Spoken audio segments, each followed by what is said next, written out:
दिल्ली अब आग की भट्टी बन गई है। एनसीआर आग की भट्टी की तरह धधक रहा है। हर दिन तापमान एक नया रिकॉर्ड बना रहा है। भीषण गर्मी और टेम्परेचर को देखकर हर किसी का पारा हाई हो जा रहा है। दिल्ली में गर्मी ने तो 79 सालों का रिकॉर्ड ही तोड़ दिया। 79 साल में पहली बार दिल्ली में इतनी भीषण गर्मी पड़ी है।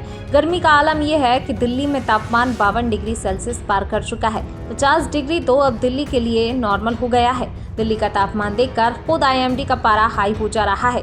यही वजह है कि आईएमडी को भी अपने डेटा पर विश्वास नहीं हो रहा है।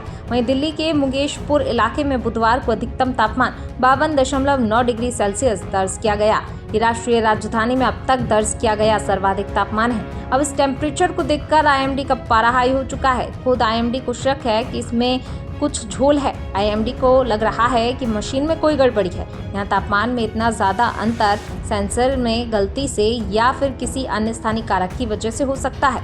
मौसम विभाग का कहना है आईएमडी यहाँ लगे डेटा और सेंसर की जांच कर रहा है। खुद केंद्रीय मंत्री किरेन रिजिजू इस टेम्परेचर को देखकर हैरान है।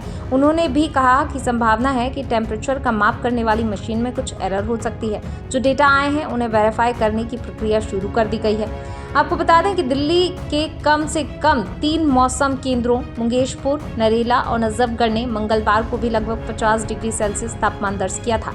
वहीं दिल्ली के प्राथमिक मौसम विज्ञान केंद्र सफदरजंग वेधशाला में बुधवार को अधिकतम तापमान 46.8 डिग्री सेल्सियस दर्ज किया, जो कि 79 वर्षों में सबसे अधिक है। आधिकारिक आंकड़ों में ये जानकारी दी गई।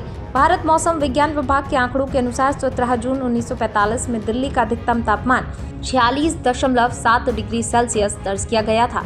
आंकड़ों के अनुसार शहर के अन्य इलाकों में भी गर्मी रही। नजफगढ़ में अधिकतम तापमान 49.1 डिग्री सेल्सियस, पूसा में 49 डिग्री सेल्सियस और नरेला में 48.4 डिग्री सेल्सियस दर्ज किया गया।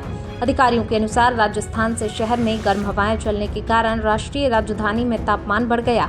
दिल्ली में बुधवार शाम अचानक मौसम में बदलाव आया और आसमान में बादल छा गए और कुछ इलाकों में हल्की बूंदाबांदी भी हुई, जिससे दिल्ली वासियों को कुछ राहत मिली। हालांकि इससे ह्यूमिडिटी का स्तर बढ़ सकता है, जिससे लोगों की बेचैनी बढ़ सकती है। आईएमडी के मुताबिक दिन में दिल्ली की सापेक्ष ह्यूमिडिटी 43% से 30% के बीच रही। वहीं मई के अंतिम दिनों में शहर में तापमान में लगातार वृद्धि देखी जा रही है। आईएमडी ने बृहस्पतिवार के लिए आसमान में आंशिक रूप से बादल छाए रहने और कुछ स्थानों पर लू चलने की आशंका जताई है। साथ ही गरज और धूल भरी आंधी के साथ हल्की बारिश और बूंदाबांदी के साथ 25 से 35 किलोमीटर प्रति घंटे की गति से तेज हवाएं चलने का भी अनुमान जताया है।